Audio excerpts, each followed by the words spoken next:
Good morning, good afternoon, or good evening, depending on what time of the day you're watching this. This is going to be our first lesson in what we call right triangle geometry or trigonometry.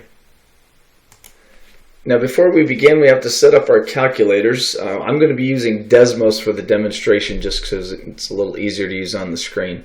But if you have a Casio or a Texas Instrument or a scientific calculator, you need to adjust it before you start making these calculations. These calculators will have the sine, the cosine, and the tangent buttons over here. You'll see them on the Casio. On this side, screen left is sine, cosine, and tangent. What you have to do is set it up. If you have a Texas Instruments, you're going to need to get into the mode to adjust this. So you hit the mode button here, and you need to come down here. Normally it's set in radians. You've got to make sure you come down here and highlight, move over to degree and hit your enter button and make sure that degrees is highlighted. When you're done with that, hit second quit. If you don't believe it's done it, hit mode again. As long as degree is highlighted, you are in the right spot. Over on the left side of the screen, we've got the Casio. You need to go to the setup in the main menu. Right here, you hit menu, and you should get this button. You need to hit 1 because we're going to run it or do some math. Once you get in here, you need to hit Shift Setup, okay? And then you need to space down where it says angle, and right now it's on radians. You need to see degree here. You need to hit F1 for degree. As soon as you hit F1 for degree, you can hit exit. If you're not sure you did it, hit Shift Setup again and make sure your angle says degree and then hit exit. Now remember, at any time during these videos, if you did not catch that step, remember you can pause it and or go back or go forward. In case you missed the instruction, just rewind the video to where you left off or where you missed the part of the instruction and go ahead and hit play again.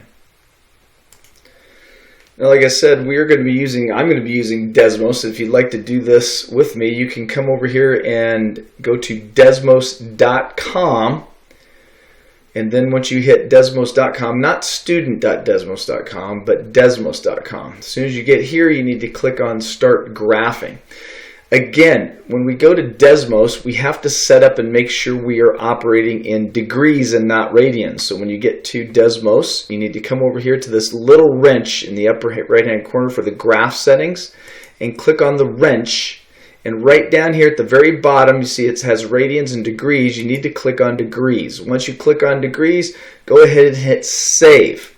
Now it's just saving for your current operations here in Desmos. Again, over the wrench, you hit degrees. If you get out and come back in, you got to go back in and change it again. If you close the browser and open it back up to Desmos, it automatically defaults to radians. You've got to make sure you're in degrees.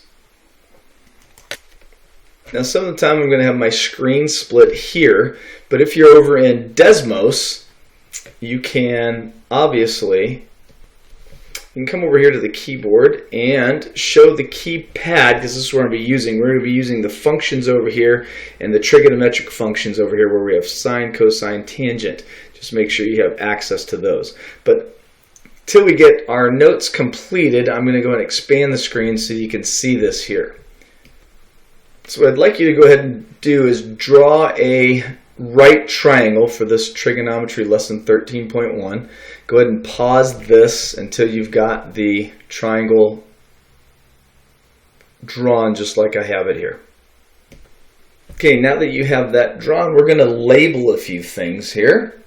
We're going to talk about the different legs. Okay, first of all, we're going to talk about the legs according to angle B, and I'm going to do those in blue. Now the leg opposite of B is this leg. This is the leg opposite of angle B. This is the leg adjacent to angle B. That means next to. So this is the leg that's next to or adjacent to angle B, and this is the leg that is opposite of B. Go ahead and write that down. Pause it if you need to before you continue. Now we're going to be talking about angle A. Angle A I'm going to do in red.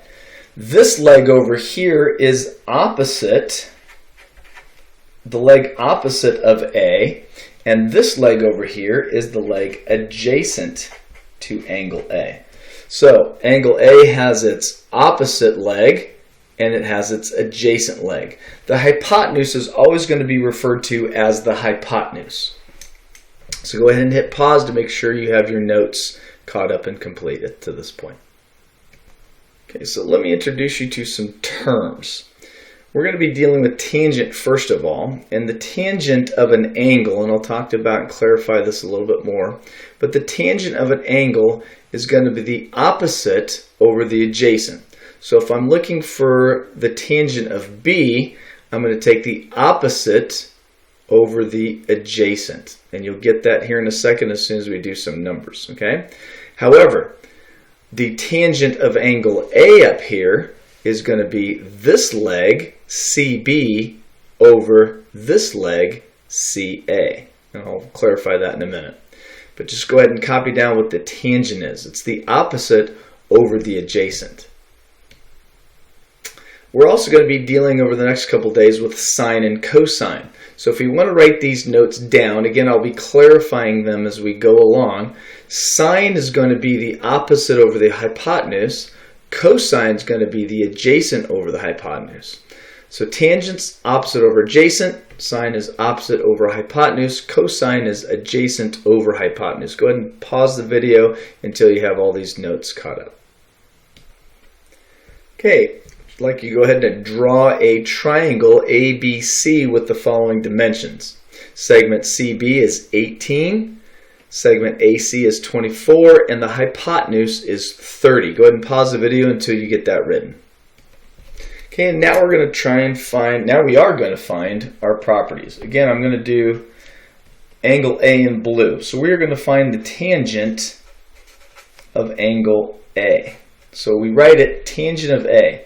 And we do the tangent of A, again, remember the tangent is the opposite over the adjacent. The opposite side of A is 18. And the adjacent side, the side next to A, is 24. So the tangent of A is a ratio of the opposite side to the adjacent side. And we get it as 18/24. The tangent of B, however, is going to be a little bit different. The tangent of B, its opposite is 24. And its adjacent is 18. The adjacent segment is 18. So the tangent of A is the opposite over the adjacent.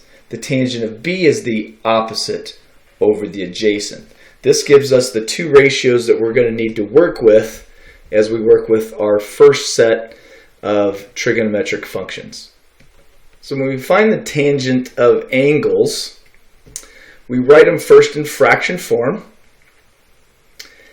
Then we reduce that fraction and convert it to a decimal rounded to the nearest hundredth. So here's what I did. We did 18/24, which is the opposite over the opposite over the adjacent. Reduce it to 3/4, and 3 divided by 4 is 0.75. Tangent of B is the opposite, 24 over the adjacent, 18, which is 4/3, which is 1 1/3 or 1.33. And if you notice, these two, tangent A and tangent B, are reciprocals. And remember, reciprocals is when you multiply them together, they equal 1. I'm going to go ahead and move that up so that you can see that again and make sure you have these notes on. Now we're going to do some math, and we are going to find a side length using the tangent function. So go ahead and pause the video and complete this right triangle on a piece of paper so we can do the math to figure out the length of this side right here based on this angle and this distance we have here. So this unknown side here, we can refer to this as segment BC and use that in our calculations. I always like to go ahead and say that it's side X because we're trying to find that. Either way, if you're comfortable with it, I'm going to write it both ways here for a second. So we're going to write the tangent. We're going to find the tangent of A. which is going to be equal to the opposite over the adjacent. Okay, the tangent of A is the opposite, which is segment BC, over the adjacent, which is 6 feet. Now, if you decide to write it this way, then you can continue. I prefer to write it this way. The tangent of A is equal to x over 6, because I'm looking for x.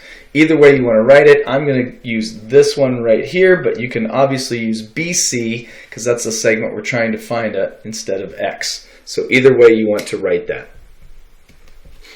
Now, we already know that the tangent of A is 76 degrees. We know the angle is 76 degrees, so we're going to substitute that in. Tangent of 76 degrees is equal to x divided by 6.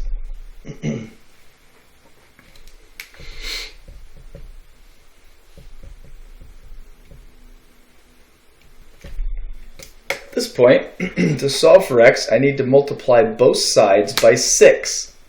Why am I doing that? Because I want to isolate x. And by multiplying it by 6, I'm going to put a 1 in the denominator and leave me with x, which leaves me 6 times the tangent of 76 is equal to x. Now I need to use my calculator to figure this out. Okay, now to find the tangent, I need to come down here to my functions, again making sure that your wrench up here says, oops, let me shrink that. Make sure that the wrench up here says that you are in degrees. As long as you're in degrees, you're going to be fine. Come over here and hit functions, hit the tangent button. Now it's going to find the tangent.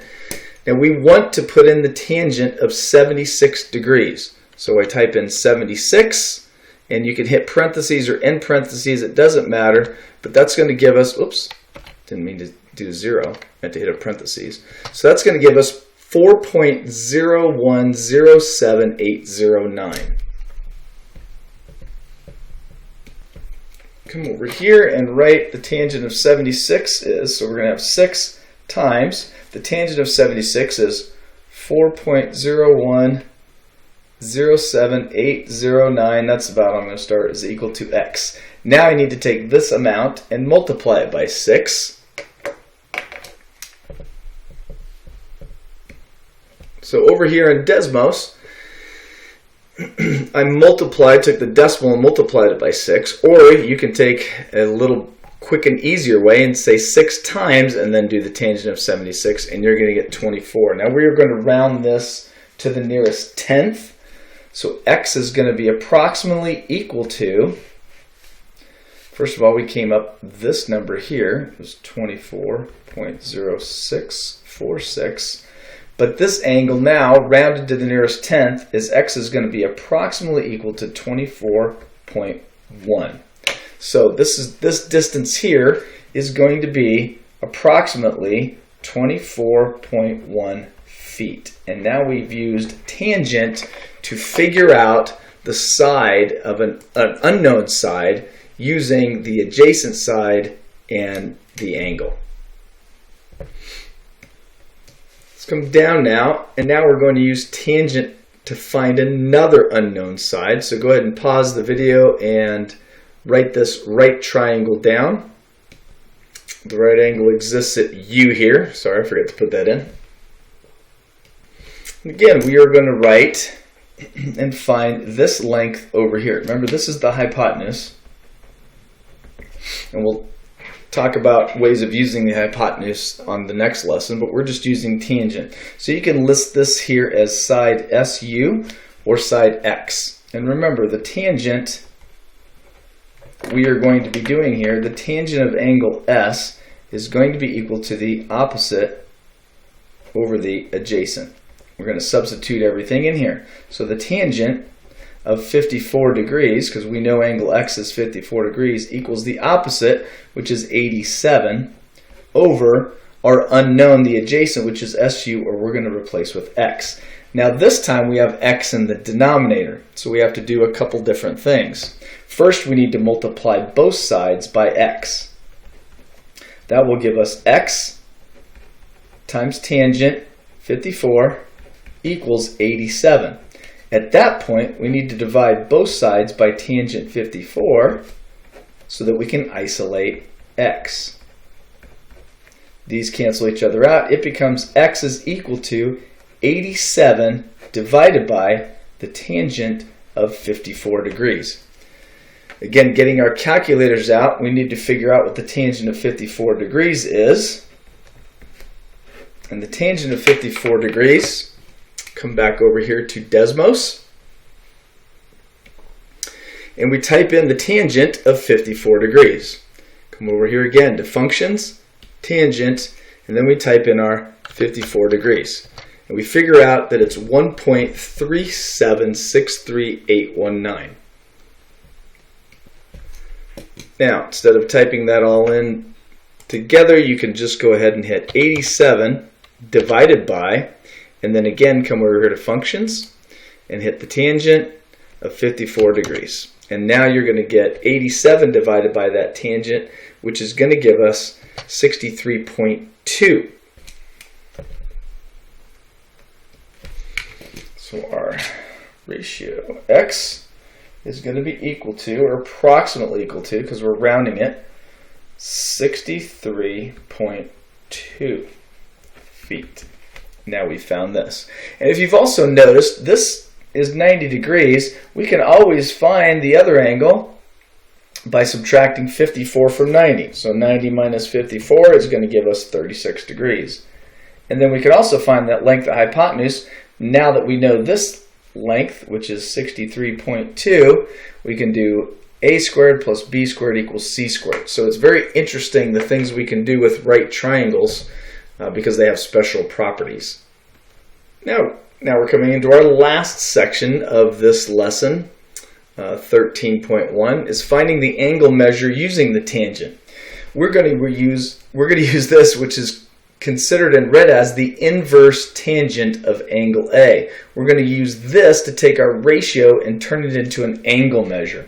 So go ahead and stop the video right now and write these notes down and go ahead and resume when you're ready. Okay, after those notes, go ahead and write this right triangle down, because now we're going to find the measures of angle A and angle B. We already know the measure of angle C, that's 90 degrees. We're going to use the tangent function to find out these because we have the opposite over the adjacent and we have the opposite over the adjacent for B. So go ahead and copy that down. Go ahead and pause the video and resume when you're ready. And now we come to our rule about the inverse tangent. So I'd like you to write this down.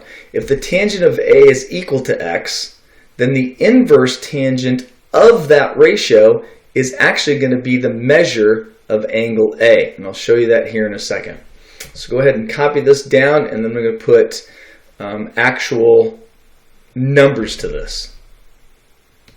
Okay, if you haven't written that down or you forgot to pause, go ahead and pause it now before you continue. And now we're going to look at the tangent of angle A here. Angle A is going to be the opposite over the adjacent. So my tangent of A is going to be equal to, my x is going to be 19, my opposite, over my adjacent. So it's going to be 19 over 36. Now that's going to be my x value here.